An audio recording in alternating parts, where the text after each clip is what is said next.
দূর থেকে বহু দূরে ঘুরতে যাওয়া ভ্রমণ করা মানে হচ্ছে মজাই আলাদা। আমরা এইমাত্র দুবাই সাফারি পার্কের প্রবেশপথে সাইনবোর্ড দেখুন, সাথে দেখা যাচ্ছে আফ্রিকান একটি ঘর। 40-এর উপরে গাড়ি চালানো যাবে না, সাইনবোর্ডে লিখে দেওয়া হয়েছে। গাড়ি পার্কিং করে যেখানে রাখা হয়েছে ওইখানে পর্যন্ত যাইতে আমাদের 5 মিনিটের উপরে সময় লাগবে।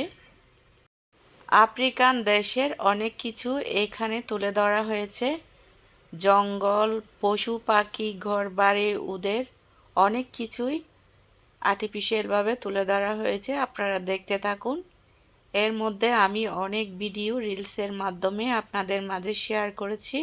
অনেকে হয়তো দেখেছেন, না দেখে থাকলে রিলস ভিডিওগুলো দেখে আসতে পারেন। আমরা দেখতে পাচ্ছি এখন এলিফ্যান্ট, হাতি। হাতিগুলা হাতির মূর্তি, কিন্তু বাস্তব হাতি না। বাস্তব হাতি অন্য পয়েন্টটা আছে। এই হাতির মূর্তিগুলা আর্টিফিশিয়ালভাবে রাখা হয়েছে। আরও অনেক ধরনের পশু পাখি জন্তু দেখতে পারবেন। এভাবে করে মূর্তি করে বানিয়ে রেখেছেন। তবে পুরোটা আমাদের দেখা সম্ভব হয়নি, যদিও আমরা দুপুরবেলায় গিয়েছিলাম। তবে আমাদের থেকে ওখানে যদি সব কিছু দেখতে মন চায় অবশ্যই সকালবেলায় চলে যেতে হবে। এখানে অনেকে গাড়ি রেখে কোনো না কোনো কাজে নাকি ঘোরাফেরা করতেছে, ঠিক জানি না কেন গাড়িগুলো রাখা হয়েছে এবং কেন রাখছে। তবে গাড়ি রাখার জায়গা আলাদা আছে সেটা জানি। মনে হয় এগুলো গাড়ি রাখার জায়গা, ঠিক বুঝতে পারছি না, অনেক কিছুই বুঝতে পারি নাই, প্রথমবার গিয়েছি তো তাই। আমরা গাড়ি পার্কিংয়ে রেখে ওই জায়গায় গিয়ে টিকিট কাটতে হবে। সব কিছু তো এক ভিডিওতে দেখা সম্ভব হবে না। আমরা পার্কিং পর্যন্ত আপনাদেরকে নিয়ে যাচ্ছি। যাইতে যাইতে আশেপাশে অনেক কিছু দেখতে পাবেন এবং দেখতে থাকুন। এখানে কিন্তু তাল গাছের মতো গাছ কতগুলো সারিবদ্ধভাবে রাখা হয়েছে। আসলে এগুলো তাল গাছ না, এগুলো হচ্ছে এক ধরনের গাছ, ঠিক আমি চিনি না। আমরা এই মুহূর্তে জিরাফ দেখতে পাচ্ছি, জিরাফের মূর্তি দেখুন।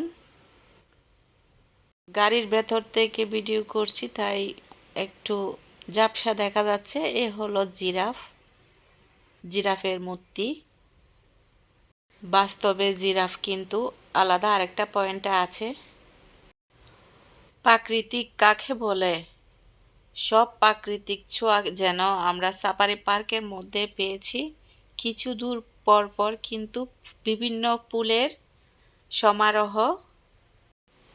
প্রত্যেকটা ফুল বাগান যেন মনোমুগ্ধকর দেখতে।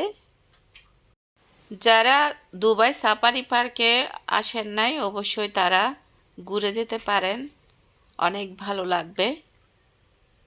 ওই যে দেখা যাচ্ছে পার্কিং অনেক দূর পর্যন্ত, আমরা এদিক দিয়ে প্রবেশ করব গাড়ি পার্কিংয়ে রেখে। জানি না আমার ভিডিওগুলো কার কাছে কেমন লাগে। যদি আপনাদের কোনো অংশ ভালো লেগে থাকে অবশ্যই কমেন্টের মাধ্যমে জানিয়ে যাবেন। আমি ভিডিওটি মোটে স্কিপ করি নাই।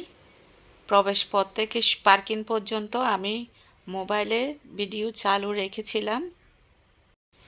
কত মিনিট আয়ত্ত লাগে 40-এর মধ্যে গাড়ি চালাইলে, ওটা একটা অনুমান করার জন্য।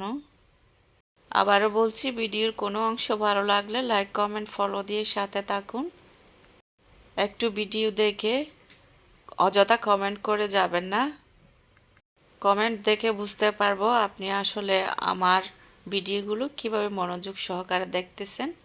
এ আমাদের গাড়ি ফেরাডো। আমরা গাড়ি পার্কিংয়ে রেখে এখন হেঁটে হেঁটে যত দূর পারে উপভোগ করতে তত দূর দেখব। আমাদের আবারও খেয়াল আছে অন্য আরেক সময় যাব সকালের দিকে। সেই জন্য আজকে আপনাদের মাঝে এত দূর পর্যন্ত শেয়ার করেছি। যাদের ইচ্ছা লাগে তারা অবশ্যই আমার রিলসগুলো দেখে আসবেন দুবাই সাফারি পার্কের। অপূর্ব দৃশ্যগুলো আমি রিলসের মাধ্যমে তুলে ধরেছি।